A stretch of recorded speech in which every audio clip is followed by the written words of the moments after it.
we will have some time for a Q&A session if anybody is interested. But other than that, I hope you all enjoy the reading. I'm going to go ahead and run through our list and make sure that everyone is muted.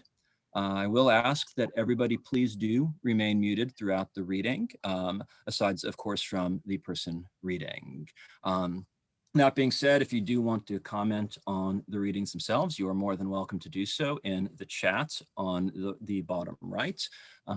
Otherwise, I hope you all enjoy the work tonight. And yeah, thank you all for coming out. So my name is Andrew Nyberg, and I teach for the University of Tennessee, Chattanooga. And I'm going to be reading tonight from my forthcoming collection of poems, which is actually in the printer right now, being produced and getting ready for shipping. The collection's called The Goats Have Taken Over the Barracks, and it's being published by Finishing Line Press. And I'm going to be reading exclusively from the collection tonight because I'm really excited about it, and I hope you all enjoy the work. So the first poem I'm going to read actually goes back a long ways. It's the oldest poem in the collection. In fact, it's a poem that a long time ago came across Marilyn Kallet's desk in one of her classes.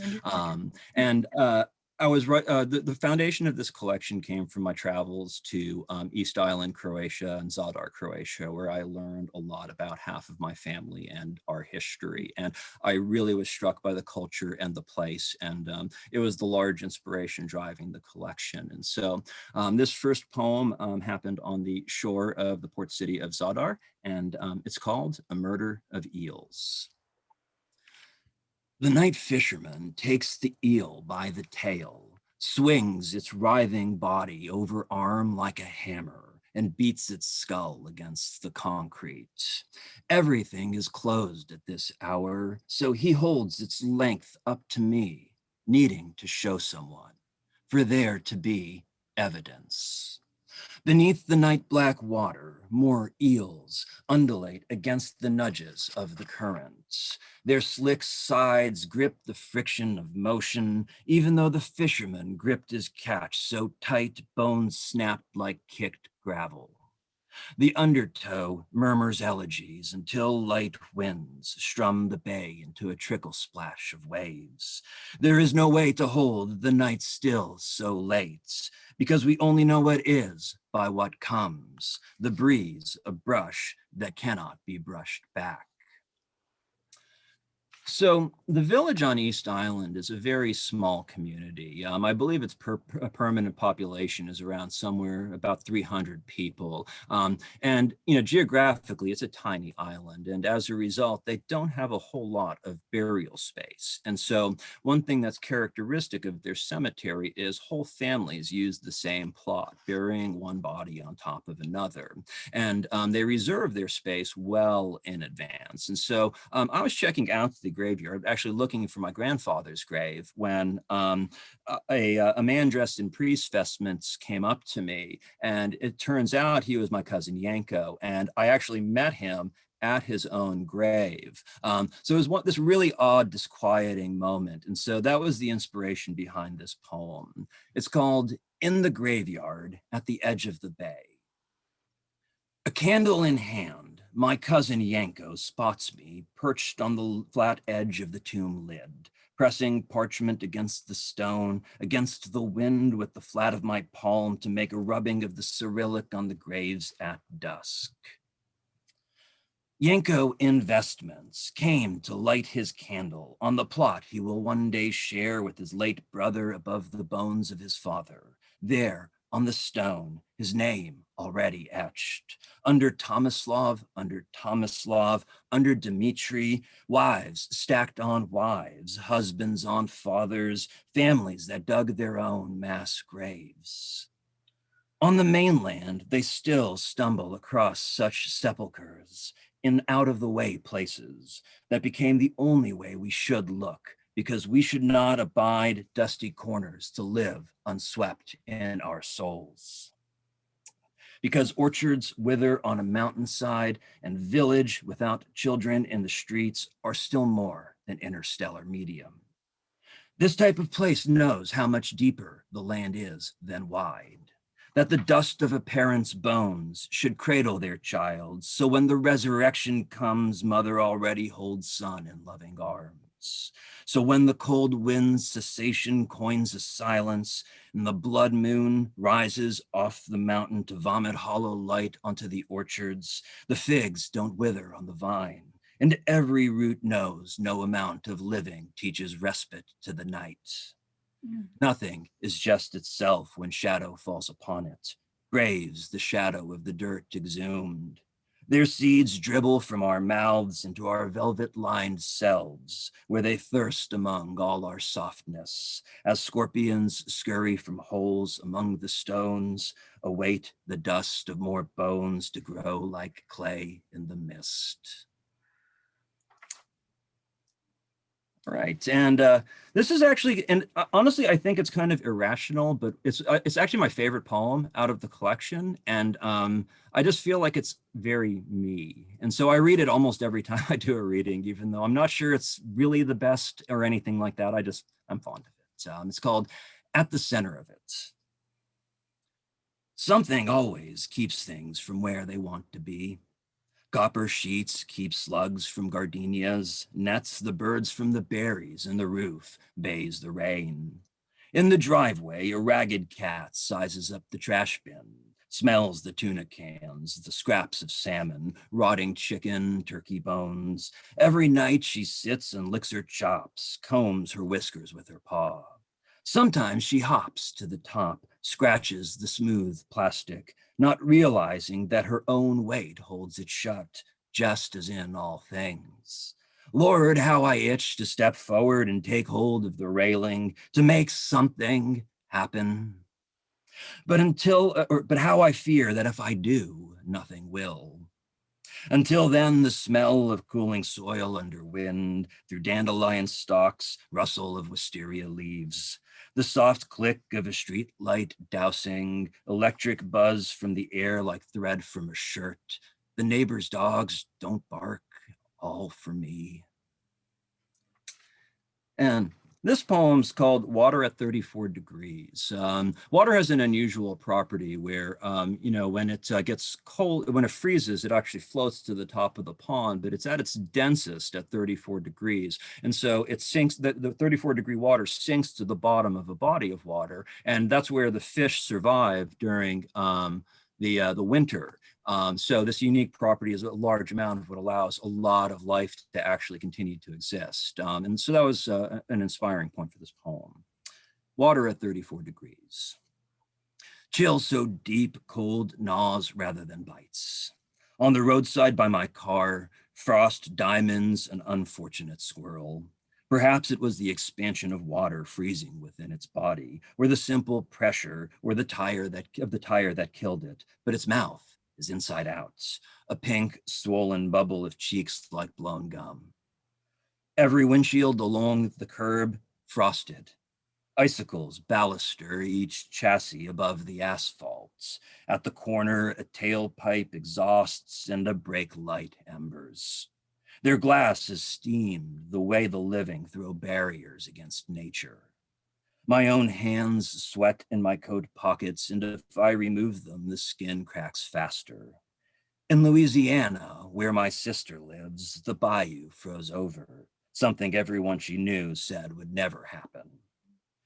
The ice steamed as the sun rose, and she said she could hear cracks run across the frozen plates.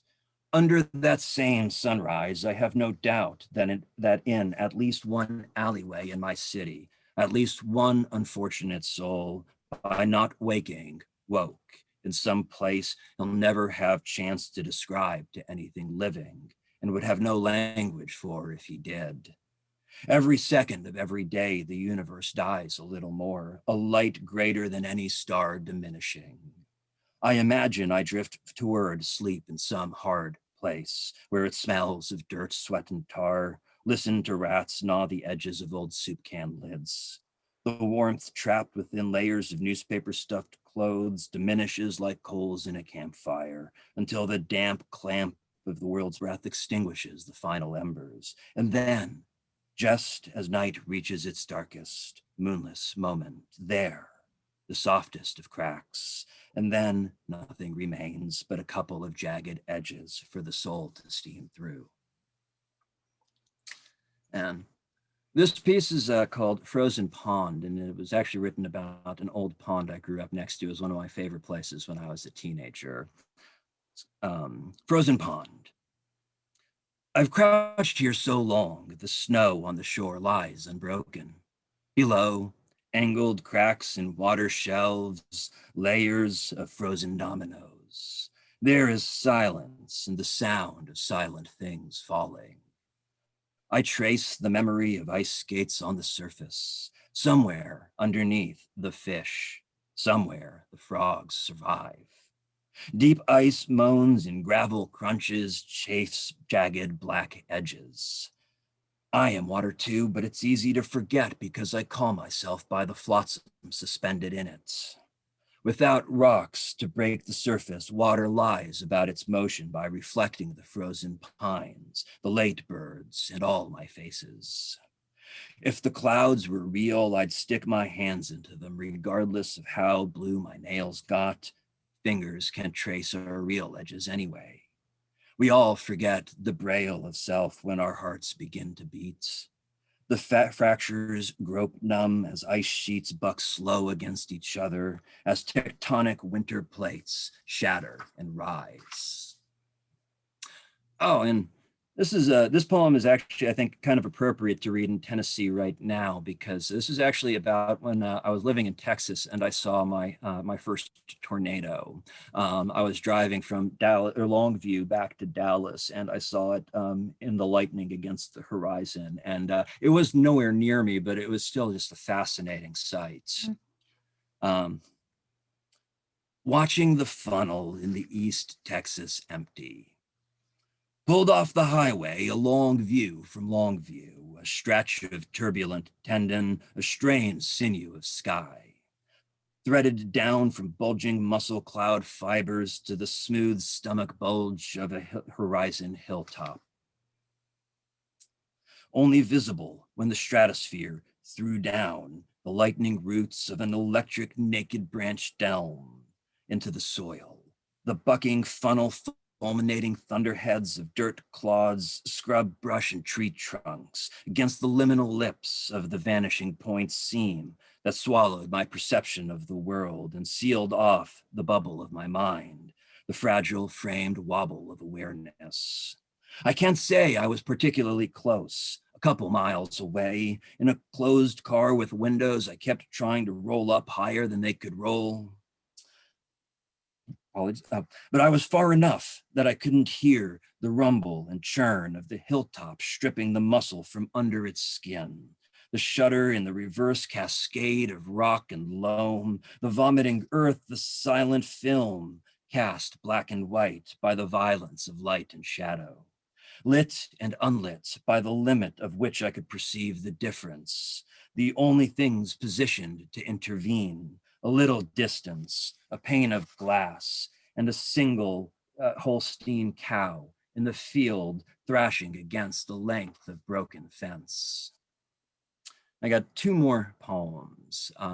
This one is called Losing You, and it's another of the older poems in the collection. Losing You. Still life with crow, crow with still life crow with orange blossoms, vase and cheese plate, flocks of crow, olive black eyes, feathers suspended against the sun, cued on the power line, their bread line, watch the sidewalk lines, flit their wings in a ripple down the row and burst into flight at the close of your front door. A murder of chaos at the murder of silence. The only thing that remains cocks eye down at you from the branches of the first sycamore bare from the fall, perhaps to your untied shoelace, that brown leather worm, or maybe you are the worm, worm, exposed inside and out because she left or he died, or you didn't dress your shadows in apparel for the world, and you shudder against the approaching pecking of I'm sorries and be strongs. You just need time. Yes, time to reverse, time to take it all back, to give it all back, for time for the linearity of experience to shove itself back up. Your hard soles clop the walk like you're knocking on coffin wood. Too warm to thrust hands in your pockets without sweating. When fingers bent in fists, even when they're open. When you stop at your car, listen back at the crow as dew drips from leaves to soil, spatters a worm stranded on a root by pre-dawn rain. It will be dead soon, dried or eaten, blundering its head against hardwood gnarls.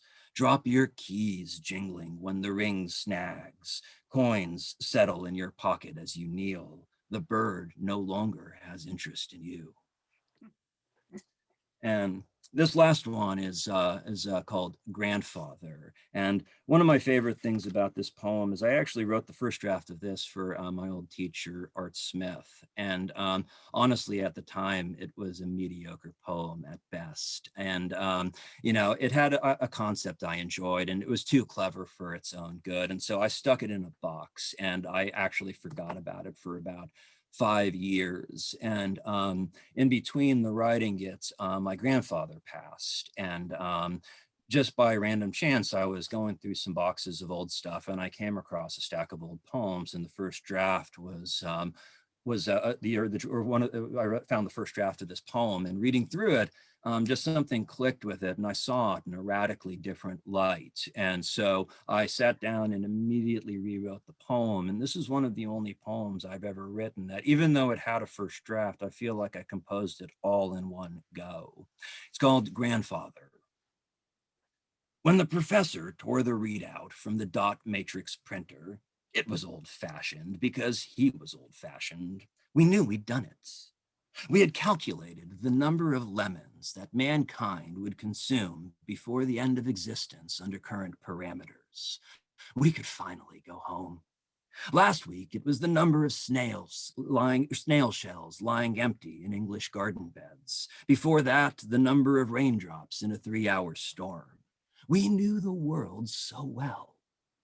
We tabulated the number of table legs ever wrought by carpenters, and the number of the same sawed and stained by furniture factories. We even knew the number of tears it would take to fill the Pacific Ocean, depending on whether the criers were infants, girls under 10, professional football players, or widows.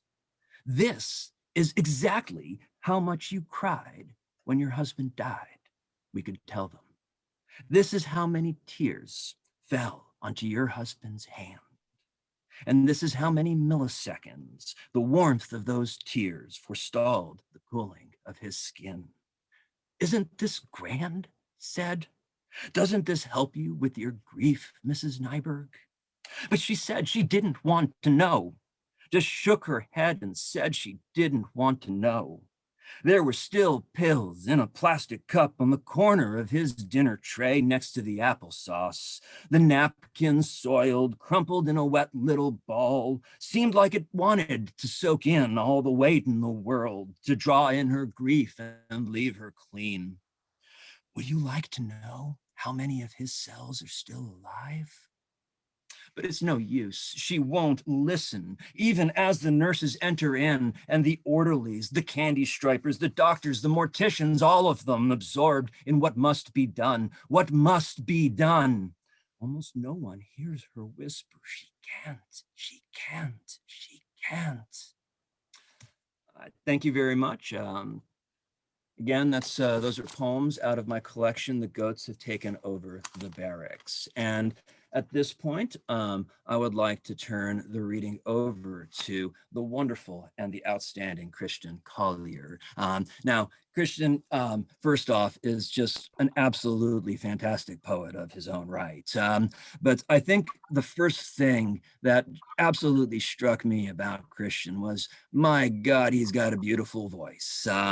He read for us at the Meacham Writers Workshop, and Christian was a poet who just silenced the room in the best possible of ways. And ever since that first time I encountered his work, I've absolutely enjoyed engaging with his material. And do want to mention that he is also the man behind the Plug Poetry Project, which is a phenomenal poetry outreach program.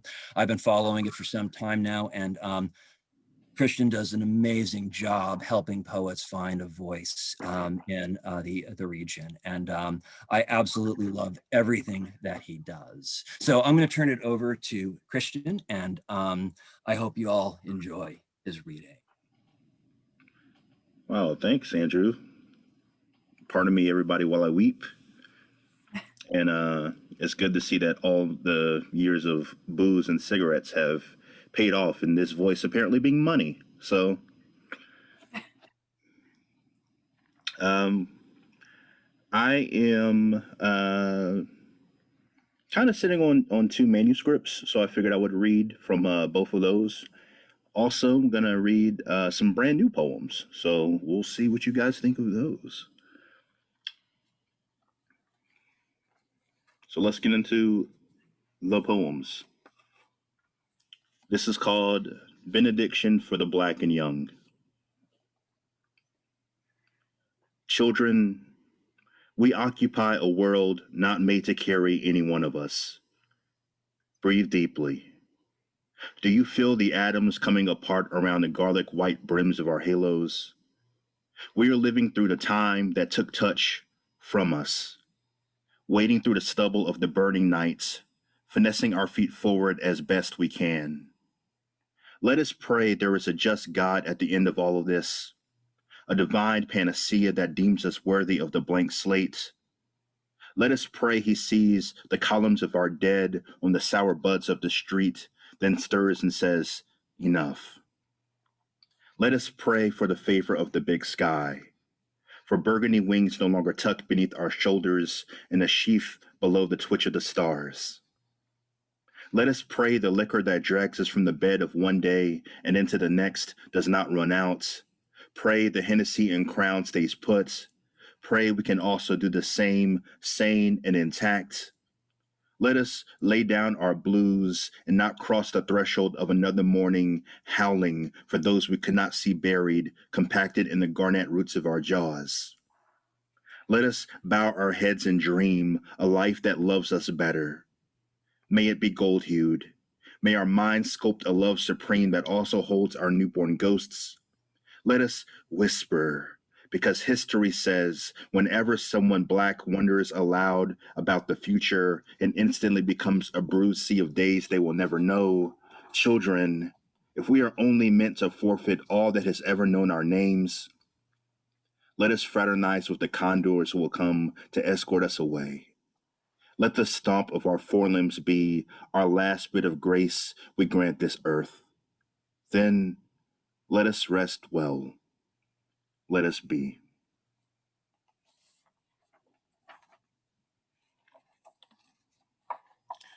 So I happen to be a huge fan of the Notorious B.I.G.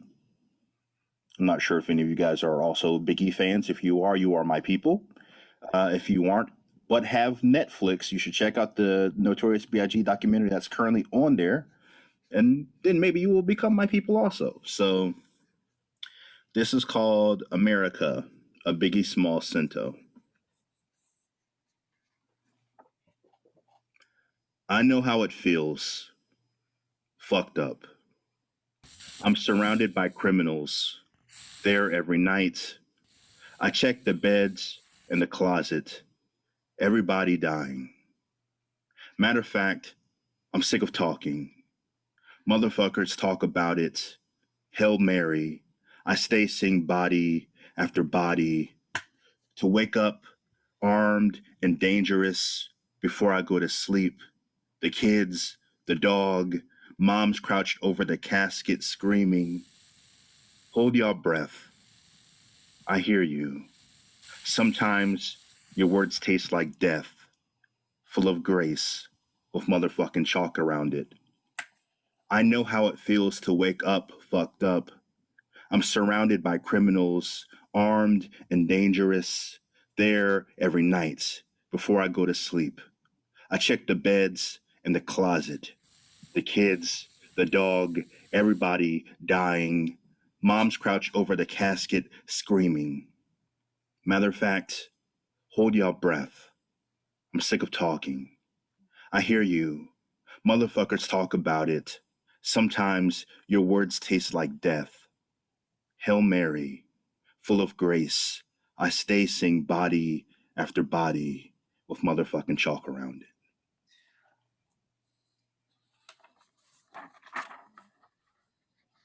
It's interesting to do that poem while the current trial is taking place with Derek Chauvin in Minnesota. I don't know. I've seen on social media a number of people being optimistic about the facts and everything, but history makes me just a tad skeptical of how things will shake out. So, switching gears, are you anybody a fan of horror movies? Excellent. Even if you aren't, it's okay. But back in 2019, I got this idea to start doing a series of poems about the black characters in horror movies. It started out as a joke, and then it ended up becoming like a real thing. So there is a movie called Friday the 13th, Part 8. If you're in the know, you know it as Jason Takes Manhattan. There is one notable black person in that movie who goes by the name of Julius Gall. Julius is a boxer, and needless to say, things don't really work out that well for Julius. So this is called an elegy for Julius Gall. Even though I've seen the scene well over 30 times and know how it ends, I still have hope in my cells. This will be the time some miracle will reach through the screen and save him. Though he faced death on the ashen clavicle of that Manhattan building before the lone audience of the moon, he would somehow will his exhausted body into slipping that fatal Sunday punch to escape free, unsmudged and alive. Perhaps it is just the world refusing to let me be, to stay out of my head for the runtime of the film, but I also cannot help thinking about the other black boys not hired by a casting director to become headless on film. Those now forever anchored to being young, who hail from families elected by the god of circumstance to carry the murders of their sons or fathers or brothers the remainder of their days.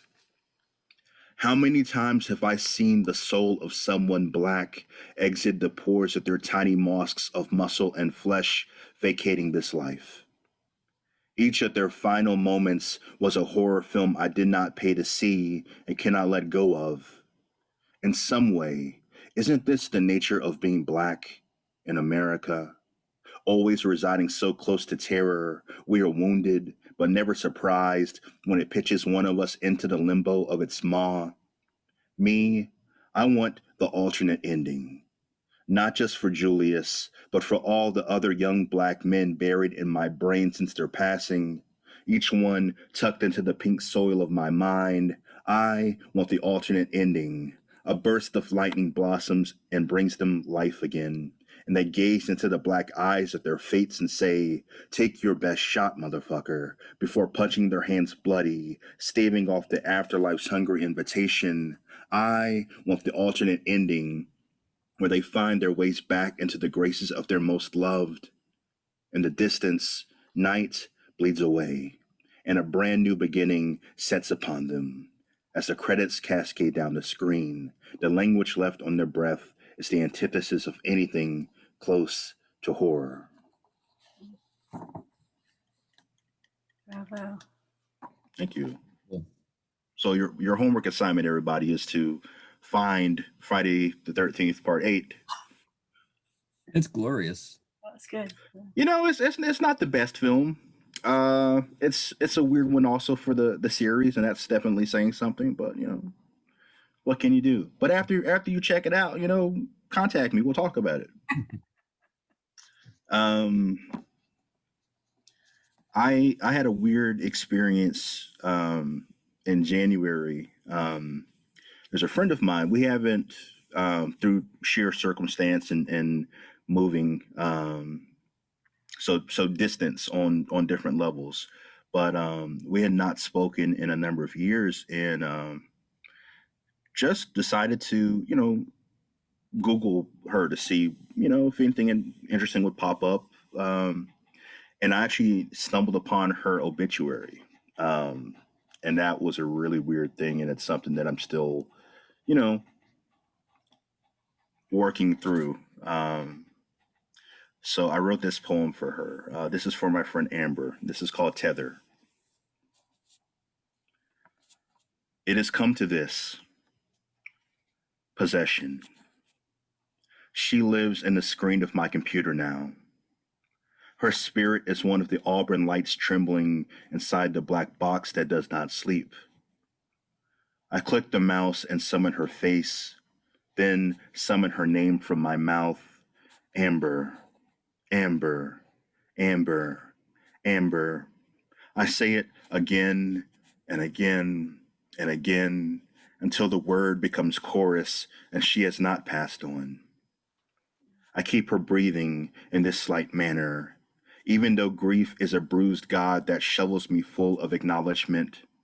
I know the dead hear everything, each day's example of how living wounds the living. In the new morning's early hours, my blood remembers the dead bury themselves inside us. The dead always leave behind lean strands someone else is charged to worship. All I have of her to cradle are 27 pictures, 27 square portals to moments she does not age beyond. The past, a shaded afterlife we wade into from different sides of an ebony curtain.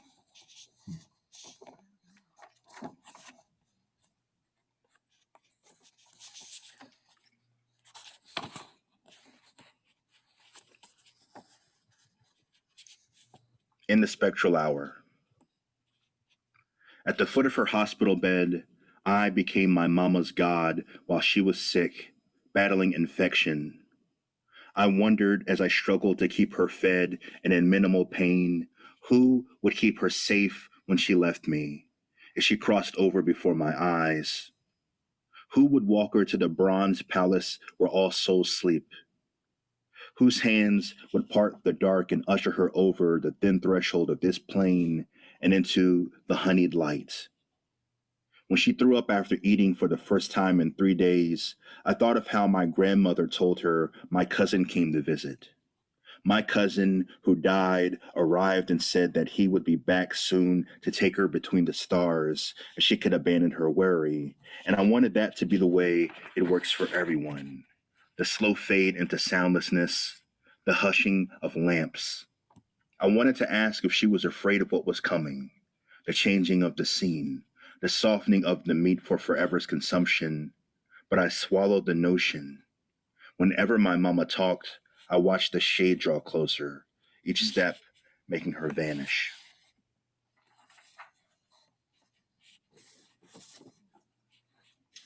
I've got a couple more poems for you, then I'm out of your hair. Andrew mentioned that I run a thing called the Plug Poetry Project, which is a kind of an arts initiative. I did a documentary series, a 6-part documentary series that you can find on YouTube. And since we're on the cusp of National Poetry Month, I will definitely be pushing that on the socials. I was pre-pandemic was doing a reading series. We brought Jericho Brown, Julian Randle, and Jose Olivares to town in Chattanooga, and in addition to those things, it's been a really great resource for being able to share different opportunities and to connect writers from really all over the country. Um, we're in an age now where everything's kind of become more reliant upon technology and being able to technologically connect with people. So being able to provide a hub of sorts has been a really fantastic thing for me. So if you guys are on Facebook, definitely try to check out the plug. Send a request in. I'll approve it. I'm dad in there, and I make sure that everybody plays nicely. So you're in good hands. I guarantee that. This is called Blood.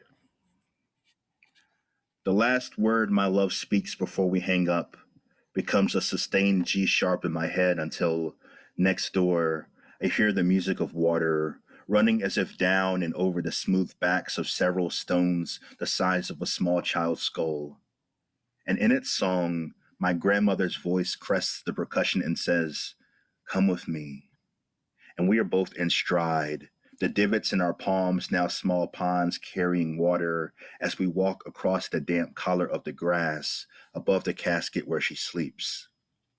I ask if it was true she once put a bullet in my grandfather for keeping time with another woman, and she says, yes, and I'd do it again. I step into a slight hollow and the water gallops between the gaps of my fingers and becomes fresh polish upon the earth.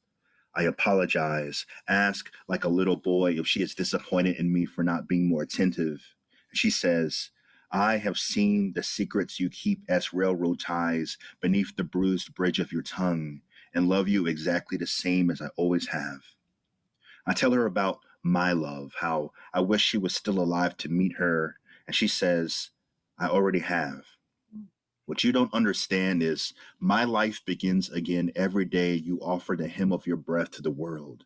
Baby, we are blood, and blood is the oldest God any of us can look to and always find. The gospel of this is something time can never touch, the good news that does not die. Wonderful. That's really good. All right, folks, last one. In 2019, I had the chance to go to the conference of poetry at the Frost Place. Um, so my then girlfriend, now fiance, gave me 5 envelopes and to read, like to open on different days of my stay up there, And I thought that was a really neat thing. So this is a poem for her and about that, and this is called Beloved. We were riding the back end of a Charlotte thunderstorm, sailing through a small galaxy of black and ash, with lightning briefly blooming around us, when it struck me. There isn't much difference between the ominous and the beautiful. And then, as the 5-year-old children behind me chanted about their hunger, it occurred to me, if God and his millennial pink heaven above wished it so, one of those dancing bolts could cleave through the metal belly of the plane and chuck us from the sky. If that were to happen, you would have sent me off into the unknown all souls someday arrive in, knowing without question I was loved, holy, the way a famished fire washes over the flesh and marrow of a building. You baptized me even before I boarded. You gave me 5 white envelopes I folded and placed into the dark pond of my jacket pocket, each containing a letter you penned to remind me no matter where I went, no matter even if the plane plowed into some simple marvel of the earth, killing all of us aboard in one deafening stroke. I was divined by you, made angel already. Mm-hmm. Thank you, guys.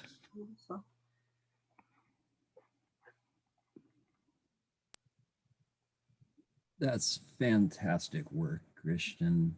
Uh, Definitely thank you for sharing. And all right, so I'm going to take a moment to introduce the wonderful Marilyn Kallet. Honestly, I can't even remember how long it's been since I first met you. I don't think it was this millennium. But you know, granted, it was like 1999, but you know, somewhere around there. But I met Marilyn just as I was starting off in what I would consider my real journey in poetry.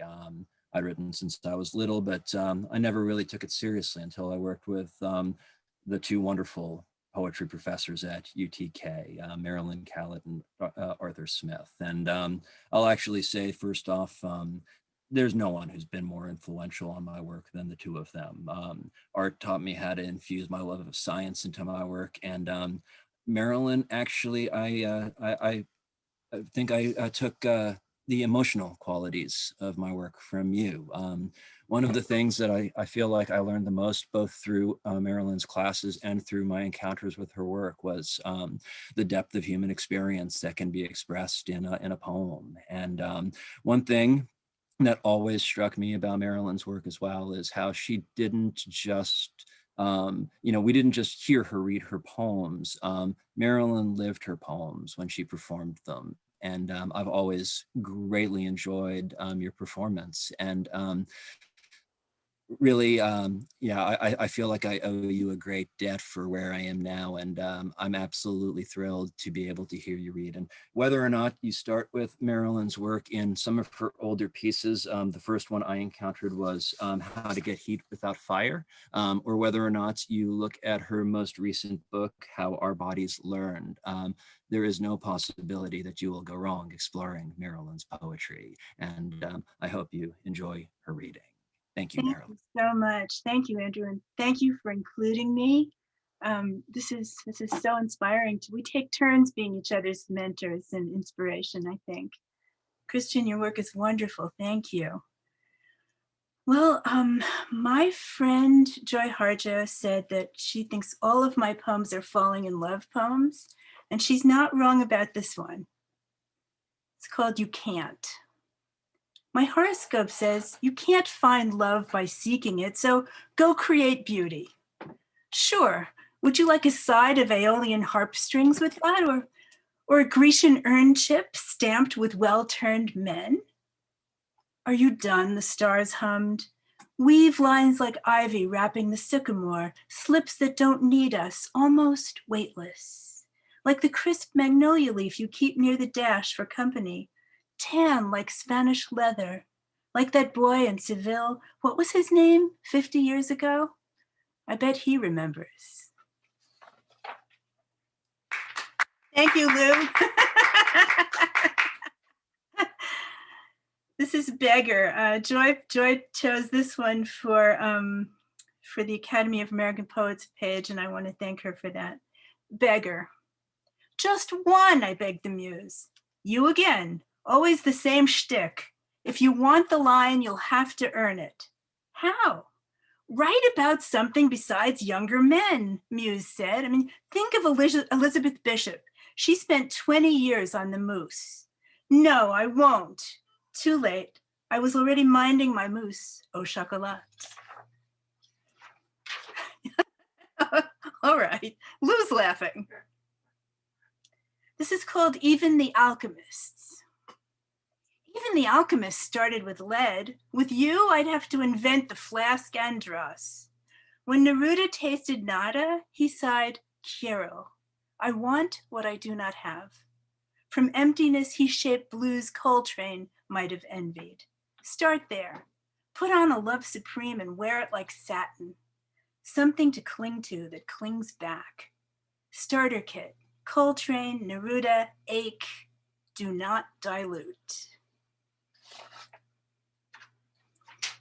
I got a little smile out of Christian on that one. This is called Soft Song, and it's very disrespectful. Soft Song. Nothing about you is soft, sir. When people thank you for your service, I wonder if I am serviceable. But this is a soft song, a petal wreath that crowns you for being funny, wise, and yes, tightly wired with respect to muscles. Thank you for humoring me with songs. With respect, sir, words are all we have. As a young poet wrote, let's be grateful for what we can have. 1996, I shredded that letter with my teeth. So I listened to Yo-Yo Ma on PBS, and he, on March 13th, played Songs of Comfort. And he said he wrote one a day, and he urged all of us to do our own songs of comfort. And so that day I started doing a comfort song every day, did that for about at least 60 days. And this is from that set. This is called the Morels. They're the fancy mushrooms that you pay, through the roof for if you go to a restaurant, but they're in our yard. Lou showed them to me and fried them up, so yes. The Morels. They were a neighborhood family of mushrooms living right down by the side of the house. I would have trampled them, but my ecologist spouse tenderly brought them in, cleaned, then fried them in butter and Sauvignon fumé. A heady smell arose, woodsy flavors emerged from the pan. Those knobby ones urged me to taste more. Sure, we're cloistered, closed in, but the Morels inside made me see that Freud wasn't wrong. I mean, look at them poking up out of the ground like that. All right, good. We got a few more smiles. So when we were initially cloistered, I mean, you just looking outside and I wasn't seeing people. So I started making friends with mushrooms and birds. And this is the biggest blue jay. The biggest blue jay lives in the hedge next door. I have hedge envy. He swoops in once daily when I set out crumbs, 4 times per if I drop seeds or multigrain bits. Passover begins tomorrow, so we'll see if whole wheat matzah warrants his bright blue flight. I am in love with a bird, whom Lou does not envy. He's a secure guy. When I confess that I write to a poet once a week, the Air Force dude, Lou didn't blink. 39 years and he's serene about love. The only thing we argue in our suburban fort is how to fold the hand towels. Also whether to watch All Rise or A French Village. I gave him that rerun. I'll name the J Beau. Oh, les beaux jours de bonheur indicible. Oh, the fine days of unspeakable joy. Alas, Verlaine, these unspeakable days are not carefree. Tell Rimbaud that we're done. I'm thankful to be cooped with a good man, grateful that the blues have wings. Yes, okay, all right, good. So my grandma, I had 2 grandmothers. My New York grandma was my Brooklyn grandma, and my mother's mother was from Alabama. So this is the couple of these have the New York grandma in them. The New York grandma disputes Marcus Aurelius. Nothing lasts forever or even for very long, Marcus Aurelius opined. Oi, he didn't know your Uncle Harry, Grandma said. His stories were snoozers and he passed gas at the table. Marcus, are you nuts? Didn't know Cossacks, how long we hid. No joke, Marcus Aurelius never got packed into steerage for Ellis Island. But you got here, Grandma. Look at the bright side. Oi, Grandma said. It was very dark for a very long time. Aurelius was a Schlemelius. Ask your Uncle Nat how long steel bars lasted in Sing Sing. Ask the East River how long it took to sink his guns. Ask the ones riddled down. Oh, stop it, Grandma. We need hope. Oi, hope. The cockroaches on Coney Island had hope. Ask my guitar stashed on top of the hall closet how long it waited. Sometimes I play when no one hears. In secret, I strum Yiddish songs and my heart rejoins the beat. Secrets are long. Music echoes over steppies, past pogroms. And love? I'm still holding my baby daughter, my sons, and the mothballs from my secondhand store are staving off hungry enemies, keeping your little wool coat safe, in case by some miracle there's a great grandbaby or an epic moving day. And there is a grandbaby. All right. Easter is coming around the corner here, and this is called No Egg, No Pony. Now, as a Jewish child, we were a little bit left out of that scenario. This is called No Egg, No Pony. Easter Sunday afternoon, Nassau County hosted an egg hunt. The winning child would score a pony, a real pony. We were mud poor, could barely feed ourselves and Cindy our shaggy mutt. Jewish kids didn't hunt for eggs, we ate them.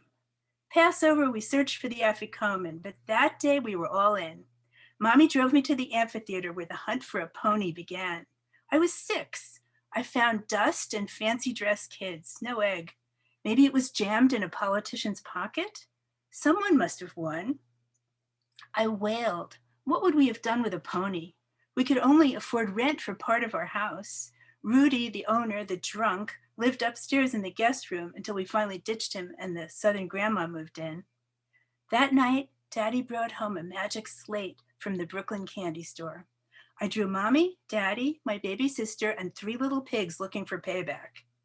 I pressed too hard on the slate, scratched my name in block letters, etched a ghost pony who didn't need pockets or food.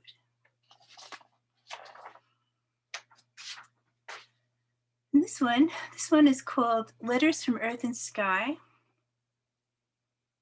Petals on the earth, and William Stafford say it best, you are not alone. The dogwood stand, jays screech improv with the hawks. Yesterday, the neighbor's black lab came racing by for a caress, and you could hear your own shameless heart. So wrap yourself in hope in a mask and walk. Greet that family at the end of the block. Silky petals drop like divine notes, and no one gets hurt.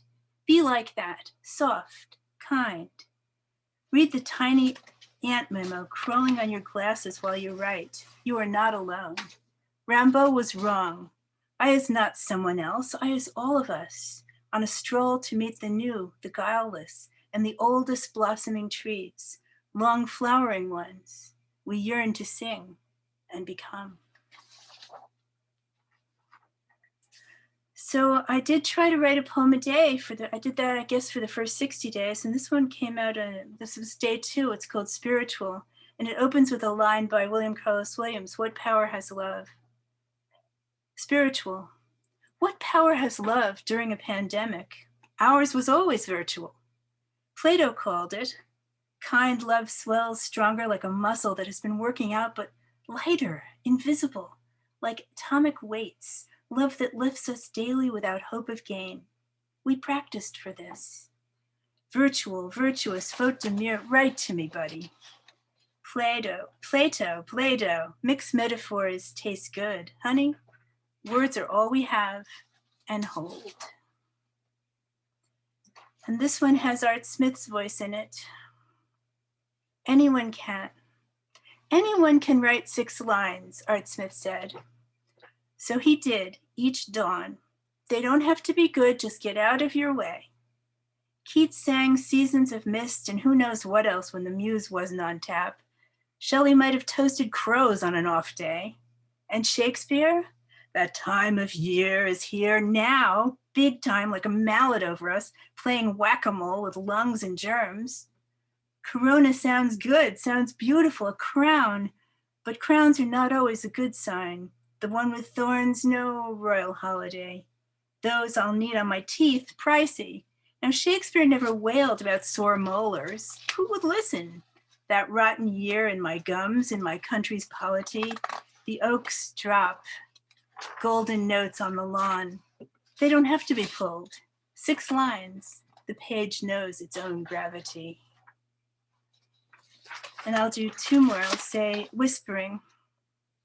At first, I guessed you were a petal in the breeze, but it was mid-May. Too late for dogwoods. You floated fast and light, satin moth. How I envy your whisper over ground. Someday I will be lighter o'er this earth.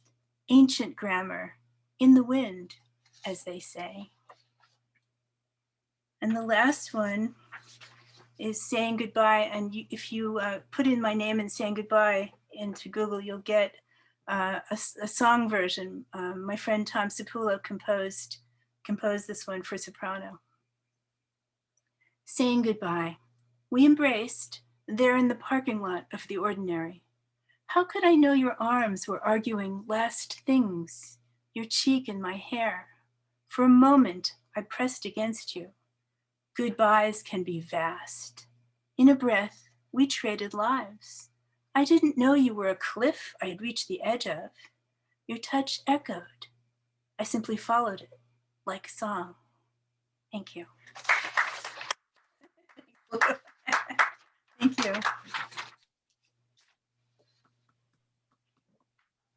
I love the applause section there. So first off, I do want to thank Marilyn and Christian for Thank you. sharing their outstanding work. And at this point, I want to open it up to questions from you all if you have anything to ask of any of the performers tonight. I actually would like to start off with one question to give you all time to think of you all's questions. And I have to admit, this one is directed to Christian specifically. And what do you think are a couple of the most frightening horror movies that you've seen? Ooh. Well, it's difficult to contemplate horror now. Like what's horrific in 2021 aside from like last year. um, reality I think is kind of trumped a lot of that. But I think that in a super contemporary context, I like the first Conjuring film. I think that there's some really good old school horror in that. The first Hellraiser movie.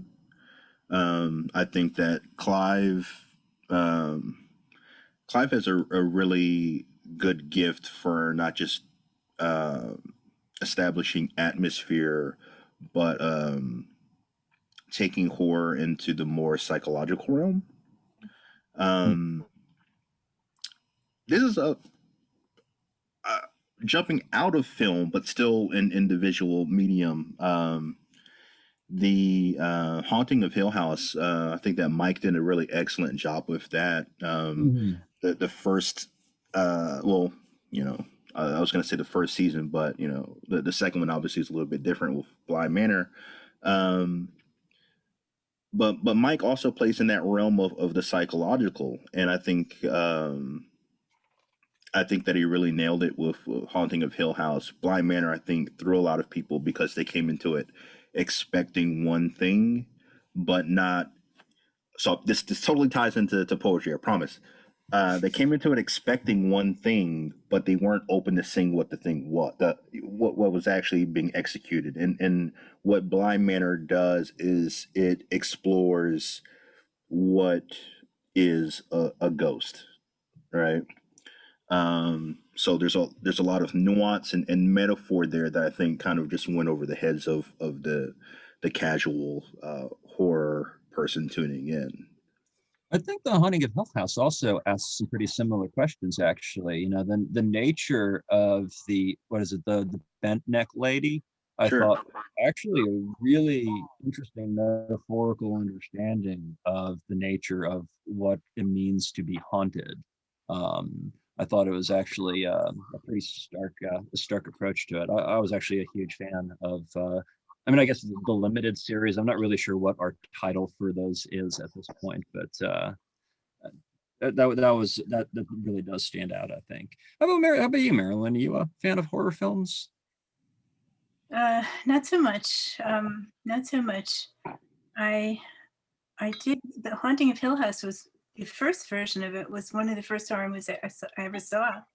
I was in Rockville Center at the Fantasy Theater, and they had the sort of ghost that came out of the side of the room into the audience. Yeah, that was not good. I don't need that. Well, yeah, I love it. I love a lot of that old stuff, though, how they explored the boundaries of the medium. A lot of the truly classic horror where they experimented with things like that. I think it's pretty fascinating, actually. I have enough problems. Understandable. One Stephen King book, and that was it for me. I was just like, Which book? Oh God, it wasn't The Shining. Sorry. That one will do it too, of course. One book you'd think I could remember, right? Is it? No. I'll have to get back to you. It was a long time ago. Okay, so there is a question from Ria about putting my love from science into poetry. So I have to admit, I'm not sure that I see a contrast between the two. One of the things that actually, I already mentioned Dr. Arthur Smith. One of the things I studied with him was tracing poetry back to some of its early roots. And I became really interested in the Greek lyric poets, particularly the poet Archilochus, who came from the island of Paros. And he is generally regarded as the first extant lyric poet. We still have actual surviving works by him, as opposed to someone like Homer, who's been passed down orally and then eventually transcribed. And one of the things that was striking about Archilochus was he wrote a poem about throwing his shield down in battle because he realized that his life was worth more than the fight. And that even though in theory he was supposed to be completely willing to give his life for the person next to him, that he couldn't shake the value that or the feeling that he himself had value. And so one thing we see in a lot of poetry, especially starting back in those early roots, is it was a huge way that people began systematically making sense of the world around them. And while there is certainly highly sort of, there's like irrational poems. There's all sorts of poems. Actually, it's one of the beautiful things about the craft. But I mean, there are a lot of poems that are deeply analytical, that tackle very logically, very rationally some of the most challenging questions we face. And so, to me, it's not really a contrast. It's more just a step onto a parallel track, kind of like hitting a switch that brings the train onto a different course. And so, I started asking a lot of questions in my work about the relationship between myself and the things I was feeling in the world around me. And so you end up with a poem like 34 Degrees that's, you have this idea that, as I was talking about at the beginning, the fact that water has this very particular property is what so much life depends upon. And at the same time, we often think of the extreme cold as this thing that kills or destroys. And so I'm really fascinated in looking at that fine line, the fragility of this exact scientific principle, but then also how it's just a nudge away from something that'll kill you. And I'm fascinated at thinking about things like that. I don't know if it's necessarily healthy for me to spend so much time dwelling on things like that, but the natural world is just such an amazing, awe-inspiring place that for me, it's hard not to read an article of science and then immediately want to write a poem. I mean, that's how I'd approach it, I guess.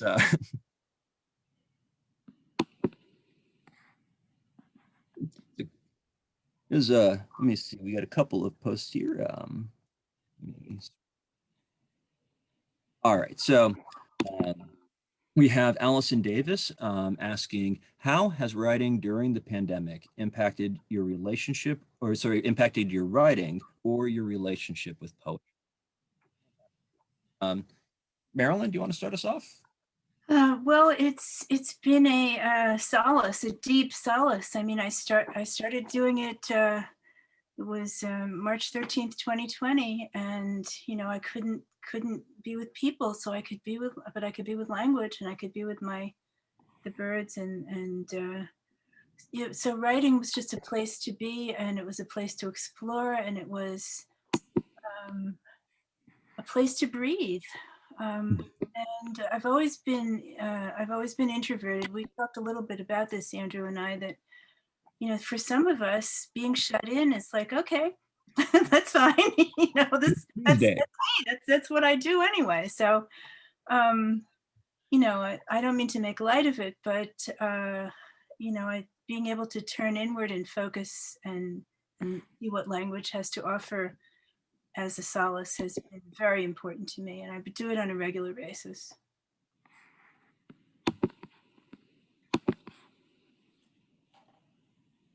I think the pandemic and contemporary moment has really hit me in different ways. For the first couple of months, last year, not much changed for me while everything was changing around me. and then I hit a point where it got really hard to just like focus to read, you know. And then towards the end of last year, I hit a point where I wasn't really writing poetry. I started working on some prose things and in other genres. But I think that I don't really write now in a linear fashion. Like I don't sit down and like today's the day I write about the pandemic, you know. I'm more interested in just getting text onto the page and then moving it around and looking for interesting connections and everything. I've started seeing text as being a really malleable thing. Um, if you take that approach, you're always kind of riding into surprise because you know it's more instinct on brain off. And the pandemic has kind of crept in ways that I didn't anticipate that way. Like the first poem I read, you know, is I didn't plan any of that really to happen that way, but totally, you know, New York being decimated during that period of time, and you know, the social distancing aspect of it, all that, you know, crept in. So uh, yeah, it's. I don't think that. Um, I think that you know one of the jobs a number of us as poets uh, undertake directly or indirectly is to kind of bear witness. Um, and if you're witnessing a number of things that are going on in and around you, are going to find their way into the work that you're making. I like that idea of, you know, poets bearing witness. You know, I've always considered myself largely an observational poet. A lot of my pieces start with something I see going on. And for me, actually, I wouldn't say a lot of anything I do changed as a result of the pandemic, but I'll admit at the beginning, I found myself very overwhelmed by the sheer magnitude of everything that was happening. There were so many events unfolding, and I was digesting information about so many different ideas that I actually did. I stopped writing for about 2 months at the beginning, from March until about May, and then actually, really, it was more as the sort of the peak of the Black Lives Matter protests started winding down that I felt like I could start processing things a little bit better. And after that, it's been actually I've had a pretty huge surge of productivity pulling together all of these different observations. And so I've got multiple projects running in tandem right now. And yeah, it's you know, I think that, you know, kind of ties back to what I said about science, where, you know, I think poets have always worked to make meaning of the world around us. And, you know, that was, you know, when I tried to tried to do it at the beginning, as I saw this happening, tried to make meaning out of it, I kind of utterly failed. And, you know, it really took time for me to kind of start contextualizing and processing. And, you know, it's not to make light of it, but in a way that sort of, it almost makes it feel like I was, you know, I can write almost anything through that perspective, where, you know, 6 months down the road, sure, there's some subjects that are harder to approach than others, but you know, that feeling of typing on the keys or putting your pencil or pen to a page is the same whether you're writing about the passing of a family member and, you know, the apple on your counter. The mechanics of it are kind of bound to each other, I think. But Christian, you have a fantastic question, because this is from Diane Fox. Do you have a book or books? And if so, which do you suggest she reads first? I have things that I've stopped putting out there. Um, you know, Miles Davis was always interested in you know moving forward. Um, and I think that a lot of the things that I've had in the past don't really reflect my poetics or obsessions or any of that, any of those things now. Um, and I have something that I can't tell you about in the works, but I know that's like the ultimate cliffhanger. That's great. Well, the But solution is to Google your name every week for the next 6 months. But all I can say is that there might be something coming at some point this year. And Well- you have a, oh, go ahead. Well, you're right about bearing witness. I mean, this is what we do, and I was in Paris during the terror attacks, and I wrote about that. I mean, sometimes we as poets have more in common with journalists than we do with the bards. I mean, we need to be able to take what's going on and make it part of the work, and to be quick about it, and to do it incisively. And that's just part of the ongoing work.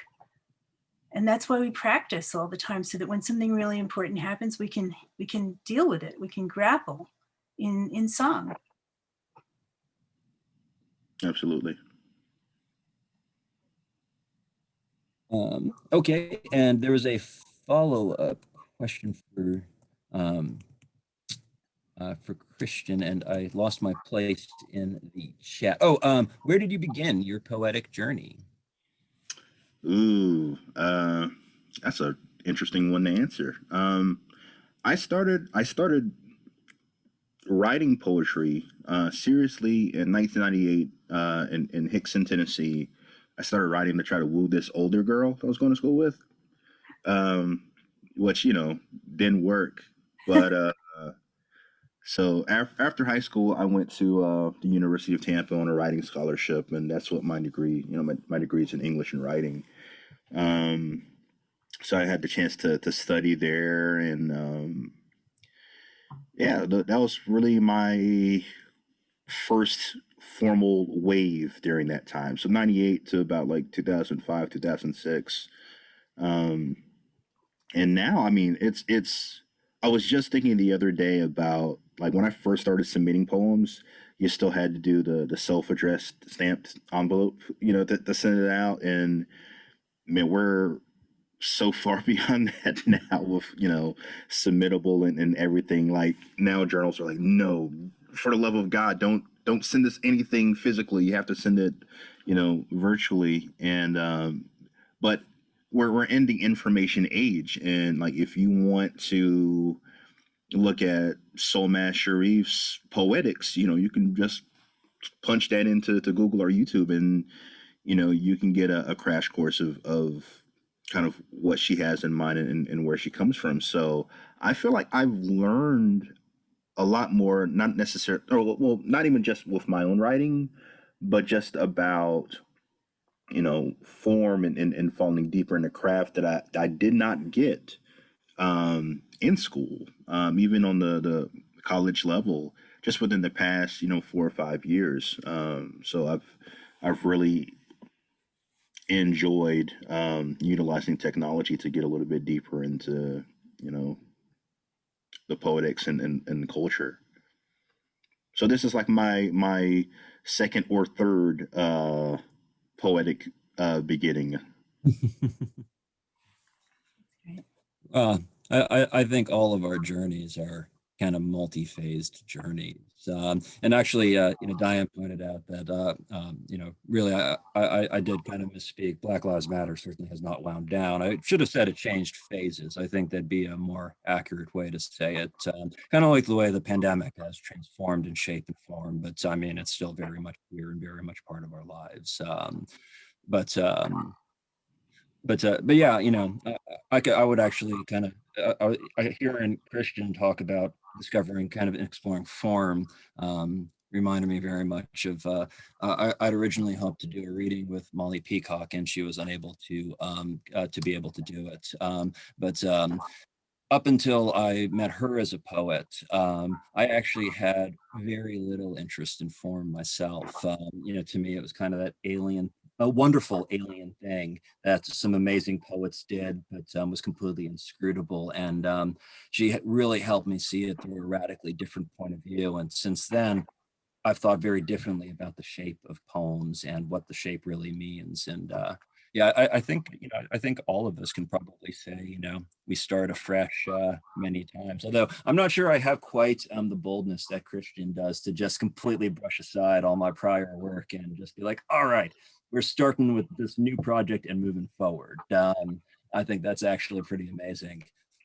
Well, bravery to some, insanity in other circles, Two sides, same coin. I think if all of us weren't a little bit insane, I'm not sure we'd do what we do. So this is true. Yeah. And there was a general question, I think. I think it can pretty much go to anyone. I think it was directed to Christian, but who do you all read and get inspired by?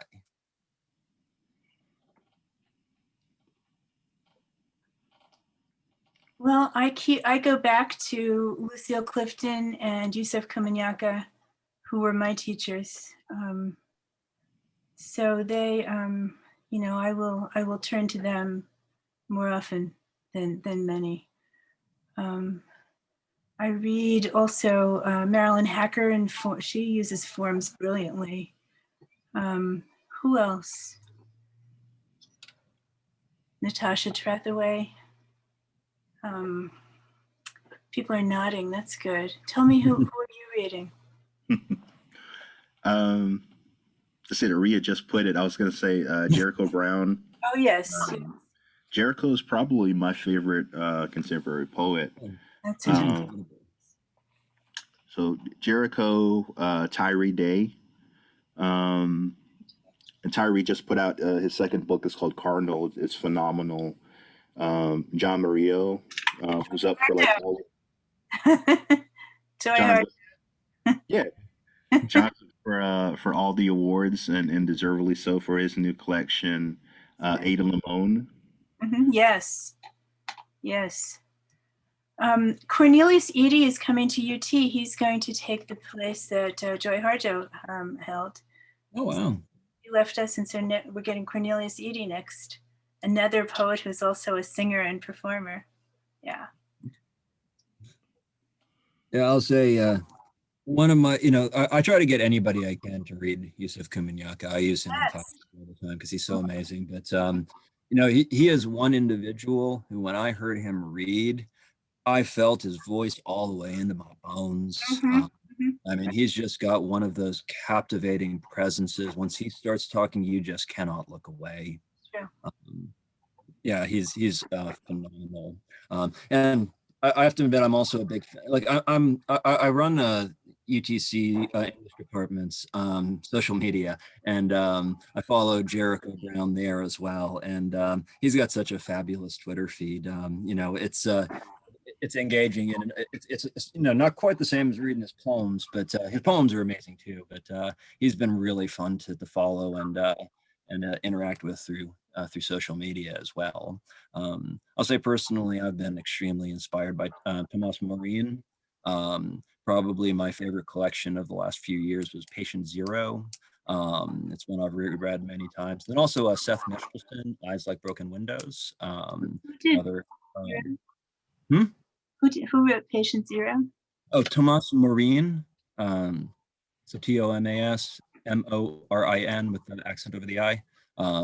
Yeah, he was. That book was actually just absolutely striking to me. It's one that I can kind of just, pretty much any given night, just sit down and pick up, and I know I'm going to be just enlightened for the evening. It's wonderful work. Then also was reading.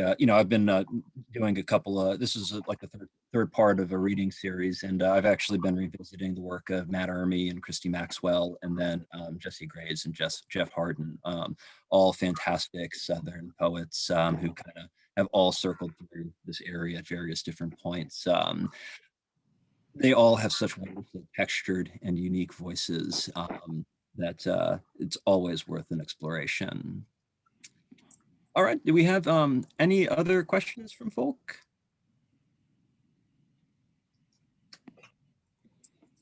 Not.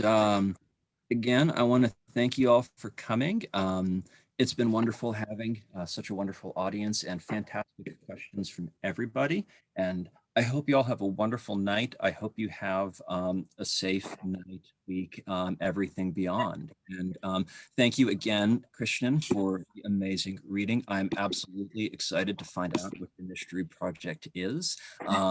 And certainly check out the Plug Poetry Project, everyone. It is a really wonderful piece of work. It's a wonderful project. And then Marilyn, of course, 1,000 thank yous for coming out. It's been wonderful getting a chance to read with you and see you again.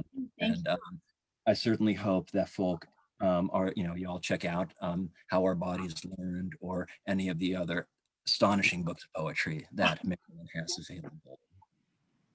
I'll remember your commission. Take care. Thank you. No problem. You all have a great night. You too. Good night. Take a leave.